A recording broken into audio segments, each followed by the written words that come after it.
Hello everybody, I'm Silleaf. This will be part 3, chapter 3 of Through the Eyes of a Quirkless Child. The silence that fell over the League could be cut with a knife. How were they supposed to react to that? They all saw Midoriya's powerful quirk and how much All Might seemed to favor him over other students, and assumed he was the perfect little soon-to-be hero. But apparently he wasn't. Apparently he never was. In the midst of their shock, no one seemed to notice the small red light on the TV on the back wall of the bar, or, if they did, they wisely kept quiet about it. No, it's exactly how bad as it sounds. I spent a really long time upset over it, especially after All Might made me his successor and gave me his quirk. Deku had nearly forgotten that he was still under the effects of the truth quirk, and his reassuring words that it isn't that bad instead came out as, well, the truth. It didn't matter if he hadn't come to terms with it yet. In his heart of hearts, he knew what was true and what wasn't. Immediately, the League began shouting questions, one after another. Questions about his quirk, All Might's quirk, if the number one hero still has a quirk, how All Might made Deku his successor. Spinner says something to Shigaraki, asking if Deku managed to break the truth quirk. Shut up. You all think I'm stupid. He didn't break the quirk. Everything he says for the next 2 hours is the complete truth. He can't hold back information. He can't tell us half-truths, and he cannot lie. Now keep your damn trap shut, and let me ask the questions. Shigaraki yelled, obviously having lost his patience with the League.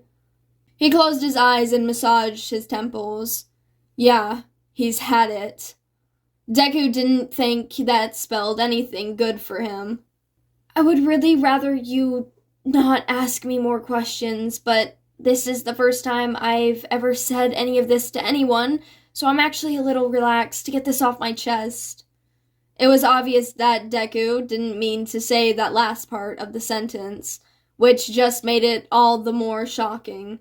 The absolute truth was that the fleeting hero Deku, UA student Midoriya Izuku, a child by all means, felt relaxed, soothed even in the presence of the League of Villains. In the presence of people who had tried to kill him and his friends multiple times. Tell me everything you know about All Might's quirk. Shigaraki sighed, looking back at Deku. There were plenty of other things he was going to address, but those could come later. Besides, he thought that the other members of the League would burn him at the stake if he didn't ask about the kid's other, however reluctant, admissions. All Might's quirk and my quirk, by extension, is called One for All. 200 years ago, at the dawn of quirks, there were two brothers with, I would say, the most powerful quirks in history. The older brother had a quirk that allowed him to take a quirk from another person and give it to someone else if they wanted. He named his quirk and himself All for One. The younger brother, however, was thought to be quirkless. He was weak, sickly, and frail. The other brother, in an attempt to help his younger brother be healthy again, gave him a simple strength stockpiling quirk to him. He felt nauseous, even if he wasn't in control of what he was saying. Shouldn't he be fighting harder? Oh God, he was going to tell the League of Villains about All Might's greatest secret. This was very bad. But little did anyone know the younger brother did have a quirk. One that allowed him to pass his powers to another person and store the combined power of the previous holders within it. This quirk was named One for All, and it has been passed down through 8 holders. I'm the 9th. The 8th holder, All Might, is still alive, even though he loses more of his grip on One for All every day, and more so every time he tries to use it. He once described it to me as a roaring campfire, brought down to embers as another person lit their own torch on the flames. As of right now, All Might and I technically share the quirk, but I have much more of a hold on it than he does. I'm sure you're all familiar with how it breaks my bones when I use too much of it at once, so I won't spend time explaining the obvious. I suspect there's more that All Might hasn't told me considering the past holders, but he won't tell me yet. For the first time since the truth quirk was used on him, Deku didn't seem to be upset about what he was saying anymore. Even though it was clearly against his will, he seemed more resigned to it. The poor kid was clearly exhausted. His fire had burnt out, no more fight left in him.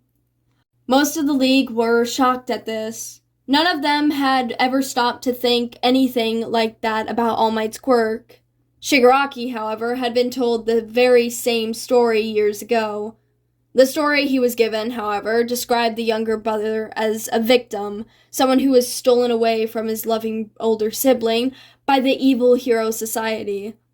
He remembered how distraught his sensei seemed as he told Shigaraki about how much he loved his brother. Sensei had practically raised him, walking him to and from school every day, packing his lunch, sitting with him in the hospital for weeks on end, all of it. Sensei loved his older brother so much, and it almost killed him just to watch those heroes take his sibling away from him. You were quirkless before All Might gave you his quirk, Shigaraki asked after a moment of thought. I was quirkless until the morning of the UA entrance exam. Deku looked at Shigaraki suspiciously. Why would he need to know that? How is that important? Tell us exactly how you got your quirk, from beginning to end. Don't leave out any detail that you think we might find important. Shigaraki had a strange look on his face now, but Deku couldn't quite place it. Pity, maybe. Or more likely, he was just growing tired of hearing him ramble on and on. That sort of reaction wouldn't be anything new. Just before the end of class one day, our teacher started asking about what high schools everyone wanted to go to, what careers we wanted to have. Kachan stood on his desk and started yelling about how he would be the one and only to make it to UA, how he would be the best hero ever, until the teacher said that I wanted to go to UA too. To make a long story short, Kachan told me not to apply to UA, and that if I wanted to be a hero so bad, there's an easier option than trying to be a hero without a quirk. He told me that I should take a swan dive off the roof and hope for a quirk in my next life. Before anyone could react to the bombshell Deku had just dropped, he continued. He exploded my hero analysis notebook and threw it out the open window into the pond. Poor fish. I felt really bad that he dropped something like that into their home. I went outside to grab it and started walking home. Nothing special. I just wanted to finish my homework and maybe start moving my analysis to a new book, one that wasn't all burned and soggy. But before I even got halfway home, a villain came out of the sewer and started suffocating me. I thought I was about to die. I was clawing at the sludge, fighting as hard as I could, and it wasn't enough. I blacked out, and the next thing I knew, All Might was standing over me. He had defeated the villain and put him in a soda bottle, and was poking me to wake me up. He had autographed my notebook, but he wasn't going to leave before I could ask him my question. So I grabbed onto his pant leg as he jumped away, and we landed on a roof. I asked him if I could be a hero if I didn't have a quirk, if I could be someone great like him, even without a power. I looked back up at him after I asked my question, and he was in his skinny form. He told me about his weakness, about how even people with the most powerful quirks got him, and that a quirkless person trying to be a hero would only get in the way. He told me to be more realistic with my dreams, that if I wanted to help, I should be a cop or something. He then left me alone there, on the same day I was told to kill myself by jumping off a roof. Honestly, after that, I haven't seen him as a real hero. A hero wouldn't crush a kid's dream and leave him alone on a rooftop, especially when he locked the door behind him. I considered ending my life there for a while, but I figured it would be too upsetting for my mom to see my body on the news. Deku's eyes looked a little glazed over now, like his body was in the bar but his mind was somewhere else. But at that point, there were only two ways down. I could jump or make a fool of myself, pounding on the door until someone came to let me out. I thought that maybe if I jumped over one of the alleys instead of the street, I could die relatively painless, and my mother wouldn't have to see my body on the news before anyone told her what happened. I was about to take my shoes off and everything, but before I could, the janitor unlocked the door and let me down. I guess All Might had told him I was still up there. After they let me go, obviously not before yelling at me to not do reckless things like that anymore, I started walking home again. I was ready to die. I was trying to think of a plan that would hurt less, but when I looked up, I saw that same sludge villain All Might had just saved me from. I knew it was my fault. I must have knocked the bottle out of his pocket when I grabbed his leg. Just another piece of evidence to prove how worthless I was. How worthless I probably still am. I was going to leave it alone and keep going home, but before I could, I saw who the villain had taken hostage this time. The villain had taken Kachan, Bakugo Katsuki, like he was asking for help. I couldn't just let him die, especially since the heroes were just watching, not doing anything to save him. He had finally begun to cry. The League was more concerned, though, that the kid was only upset that someone else's life was at risk, not even stopping to consider his own, much less cry about it. I didn't really think about what I was doing. My feet moved before I could stop them. I guess that's kind of a shitty excuse, though. But despite how stupid I was, I pushed past the heroes and the other people watching. I threw my backpack at the villain's eyes and started to scrape the sludge away from Kachan's mouth. It didn't work, but I was trying. I didn't care how useless people said I was. I couldn't just stand by and watch someone die, no matter what. Deku shuddered as he said that, gasping for air between sobs. Then I guess All Might was watching because he grabbed both of us really hard and blew the villain away with a punch. I spent the next 20 minutes being berated and scolded by the heroes. They said quirkless kids only get in the way of real heroes. After all, they said quirkless kids only get in the way of real heroes after all. And if Kachan had died, it would have been my fault. So I should think about that next time before trying to be anything other than a burden. And Kachan was praised for being so brave. They even offered him sidekick positions at their agencies for after he got into UA. Of course, they didn't doubt that he would get into UA, that he would be a great hero someday. After all the heroes and police finally let me leave, I just went back to my walk home. Needless to say, Kachan didn't let me get very far before yelling at me about how useless and stupid I am, and that I need to learn to stay in my place. So after he left, that got me thinking again, thinking about the least painful, fastest ways to die. I was going to go home, lay in the bathtub, and do it. I don't want to talk about my plan any more than that. Just know that I had one. Tears were streaming down Deku's face, but his expression was hollow, telling villains, just how badly he wanted to die, not even 2 years before, was just too much to handle. He took a moment to even out his breathing, before starting on what he had to say next. Deku knew by now that there was no point in trying to fight the quirk. The truth would come out whether he wanted it to or not. Then All Might showed up. He told me the truth about his quirk, and said I was chosen to be his successor. All I could do was cry, because from the moment those words left his mouth, my life was over.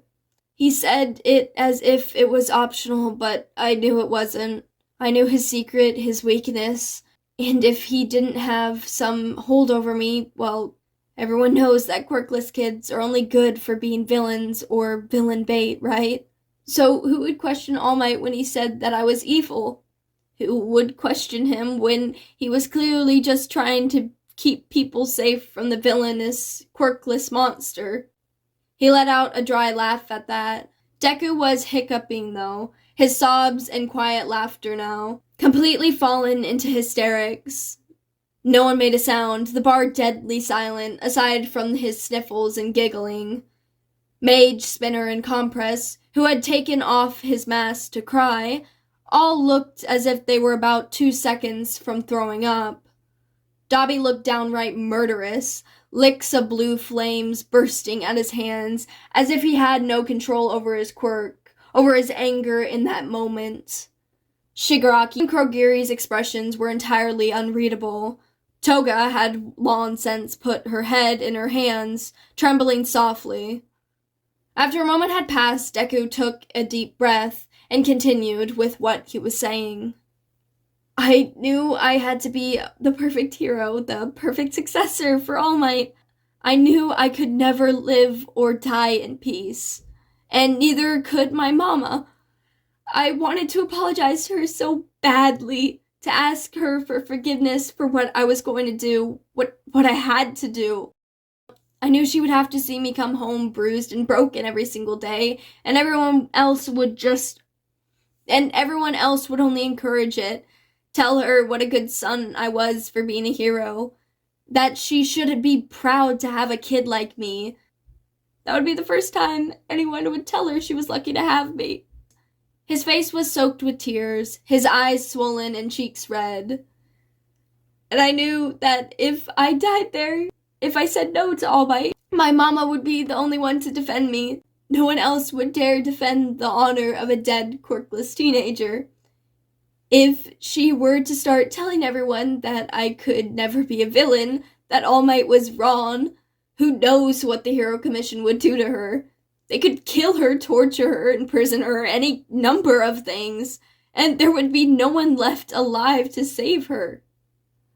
So I had no choice. In the end, my only option was to become a hero, to take All Might's place as a symbol of peace, and hope that she would forgive me someday.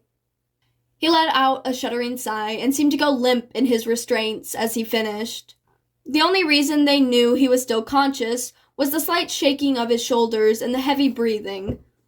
Magne was visibly crying now, her sunglasses fogged up with tears. She stood slowly and walked to Izuku to give him a gentle hug. Her arms were warm and he was so tired. So he let his head rest on her shoulder and fell into the hug. Just for a little bit, he told himself. He wondered for a moment why a villain was hugging him like this. Maybe it was to kill him, part of her quirk. But he pushed those thoughts aside just to enjoy the feeling of being held again, like he was a baby, like he was loved. It had been a long, long time since his mother had hugged him last. When he was young, right after he was diagnosed quirkless, useless, he thought she was worried he was too fragile because he didn't have a quirk like everyone else. But as he got older, he saw that she was just ashamed of him, that she pitied him. That didn't make him love her any less, though. Even if she didn't want him to be her baby anymore, she would always be his mama. It wasn't her fault she got so unlucky. The rest of the league were stunned at everything Midoriya had just told them. It was as if every word out of the kid's mouth was a new revelation, but more importantly, how bad exactly was the commission? Would they really do something like that? Would All Might? Out of all the villains, Spinner was the most shocked. Stain had said he had told them All Might was a true hero, but everything the kid said was the truth. It couldn't be anything but. So was Stain wrong? No. Stain declared Midoriya a hero too, and that kid had been through too much to be anything other than a real hero. But if Stain wasn't wrong about Midoriya, then what was Spinner even supposed to do? This was too much. The rest of the villains were in similar states of grief and rage, not quite knowing how to reconcile this new image of hero society they had been given with what they already knew to be true. Sure, what they had all been through was awful, but nothing like what this child was subjected to. He wasn't even old enough to drive yet. He was still just a kid. He wasn't a hero. He was supposed to be someone's baby. He was supposed to come home after a long day of school to a warm hug and a home-cooked meal. How could this happen? How could the heroes, the police, the HPSC, everyone be so awful and fly completely under the radar? It felt like a story almost. Someone's sick cautionary tale used made-up shit to call out society. But it wasn't a story. Everything they had heard so far were the facts of life for Midoriya Izuku, not some TV show he could turn off or look away from. Every day he had to grit his teeth and bear the suffering and the beatings and the suicide baiting. He had no choice. They did, though. They could all turn their backs, avert their gazes, and ignore what happened to him. But if they didn't confront what they knew now, if they didn't help this kid who had already been brutalized at every turn, they would be no better than the people they hate so much. They would be no better than the heroes. Even though all the members of the League had been tormented, pushed into crime, they had never seen society clearly for what it is. No matter how awful their lives became, they still had their quirks. They still had some place in this world, some use. But not Izuku. The villains thought that they knew what it was to be scared by hero society, to be abandoned and hurt. But they had never seen the world through the eyes of a quirkless child. Alright, everybody, that concludes Part 3, Chapter 2 of Through the Eyes of a Quirkless Child. Please make sure to check out the Discord if you haven't already. If you would like to get updates easier, get connected with people within the fanfiction community, make requests for a podfic, and more. The link to the server will be in the description. Now I hope you enjoyed, and thank you for listening.